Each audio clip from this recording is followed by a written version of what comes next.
சேர்லாம் வழங்காதது, உங்களுக்கு சேர் கொடுக்கல, ஒப்பந்தம் போடுறீங்க, ஒரு ஒப்பந்ததாரர் அப்படின்னா நீங்க வந்து ஒரு ஒப்பந்ததாரர். அப்ப வந்து இப்ப ஒரு 5-6 ஒப்பந்ததாரர்கள்ட்ட கையெழுத்து ஆகுது.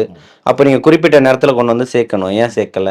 நீங்க இப்போ ஒரு பொருள் காணோம் இல்ல உடைஞ்சிருச்சுன்னா அது கிளைம் பண்ணி வாங்க போறீங்க. இது எல்லா இடத்துலயும் நம்ம கல்யாண வீட்டுக்கு போட சொல்றோம், ஒரு 1000 சேர் போட சொல்றோம்.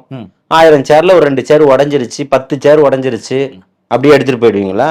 4 சேர் காணாம போச்சு, கட்டாயமா அதனோட பில்லையும் போட்டு சேர்ந்து தான் கான்ட்ராக்டர் வாங்க போறாங்க. கிளைம் பண்ணி தான் வாங்குவீங்க. இது எல்லா இடத்துலயும் நடக்கக்கூடியதுதான். புதுசா ஒரு விஷயத்த என்ன கட்டமைக்க போறீங்கன்னு கேக்குறேன். மாநாடு என்பது மிகப்பெரிய ஒரு வெற்றி.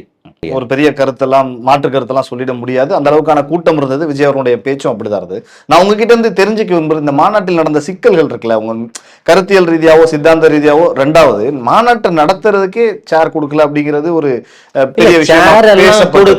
சேர் கொடுக்கறதாக இருக்கட்டும், அந்த சாலைகள்ல அந்த அந்த ஏரியாக்கள்ல இடம் கொடுக்கறதாக இருக்கட்டும், இதெல்லாம் தான் நீங்க வந்து ஒரு கட்டுக்கோப்பா உள்ள இந்த நம்மளுடைய ஒரு அதிகாரத்தை மீறி போயிடக்கூடாதுன்னு பாத்தீங்க. அது மக்கள் அப்படியெல்லாம் இல்லை, எல்லாம் புடச்சுக்கிட்டு வெளியில வந்துட்டான்.